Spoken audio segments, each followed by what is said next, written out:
2024 के चुनाव से पहले उत्तर प्रदेश में सभी दल दलितों के हिमायती बनने की पुरजोर कोशिश में लगे हुए हैं, जिसके लिए एक तरफ बीजेपी अनुसूचित जाति सम्मेलन कर दलितों के घर कमल खिलाने की तैयारी में है, तो वहीं सपा तो सीधे बसपा के घर में फूट डालते दलितों को साधने का कार्यक्रम पहले से शुरू कर चुकी है। रिपोर्ट देखिए।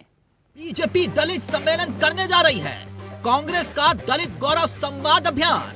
अखिलेश ने भी बनाया खास प्लान। कांची राम की पुण्यतिथि पर बसपा करेगी दलित सम्मेलन।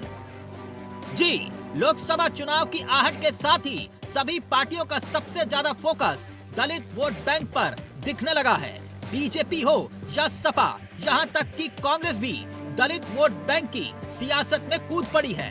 बात सबसे पहले अगर बीजेपी की करें तो बीजेपी पूरे यूपी में दलित सम्मेलन करने की तैयारी कर चुकी है।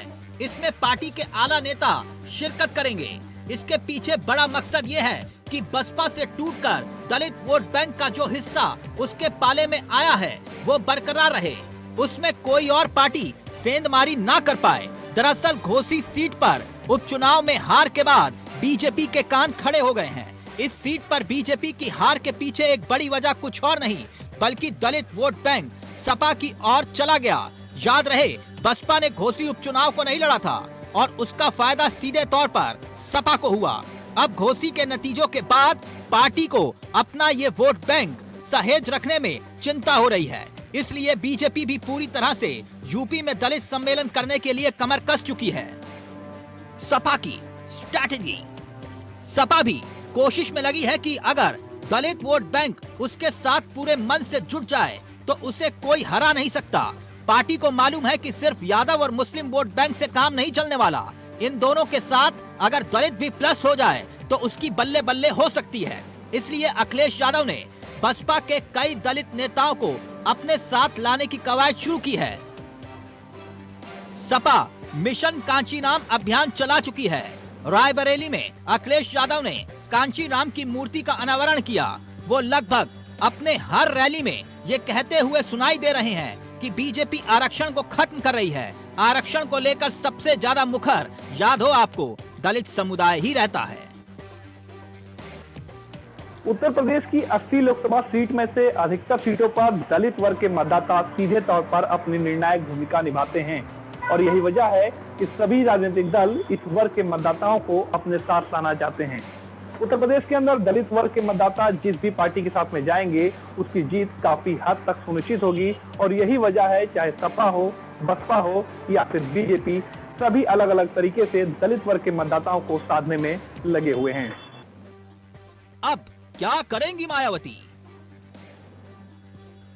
जी, ये सवाल अपने आप में बड़ा हो जाता है कि मायावती क्या कदम उठाएंगी, क्योंकि बसपा के सामने सबसे बड़ी चुनौती अपने कट्टर वोट बैंक को सहेज रखने की है।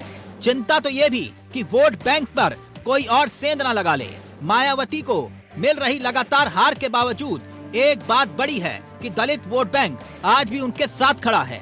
मायावती एक और चिंता से परेशान है, जिसकी झलक घोसी के उपचुनाव में भी दिखी। उन्हें मालूम है कि अगर उनका कैंडिडेट लड़ाई में नजर नहीं आएगा तो उनका वोट बैंक कहीं न कहीं सेंधमारी के साथ सपा में जा सकता है। घोसी उपचुनाव में भी यही हुआ। यूपी में कांग्रेस की आस।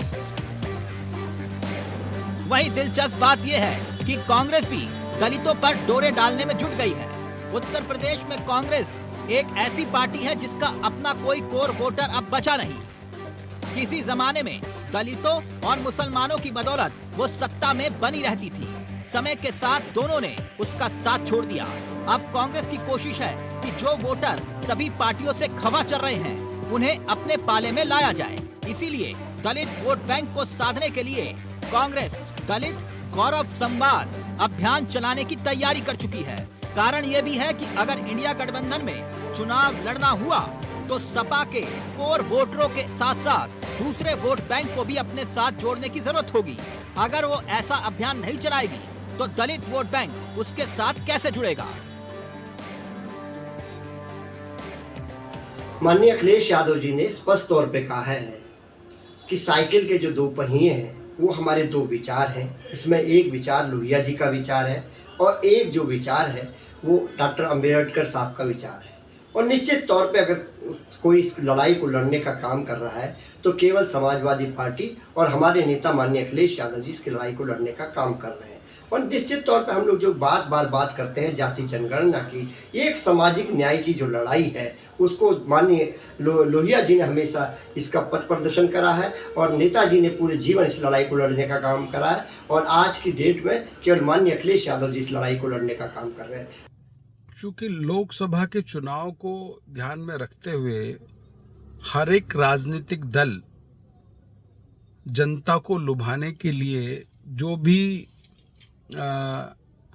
जद्दोजहद कर सकते हैं वो कर रहे हैं, चाहे वो किसी भी जाति किसी भी धर्म के लोग हों, उनको कैसे उनको लुभाना है, क्या उनको समझाना है जिससे कि ज़्यादा से ज़्यादा मतदान उनकी पार्टी के पक्ष में हो सके। आप ये देखिए कि भारतीय जनता पार्टी का नारा सबका साथ, सबका विश्वास, सबका विकास, सबके इस नारे पे हम लोग काम करते हैं। हम लोग जाति धर्म की राजनीति नहीं करते। यानी बीजेपी हो, सपा हो या फिर बसपा, हर किसी को आस दलितों के साथ की है। मगर सबसे बड़ा सवाल ये कि 24 में दलित वोट बैंक किसकी बनाएगा सरकार। Bureau report, India voice, Lucknow.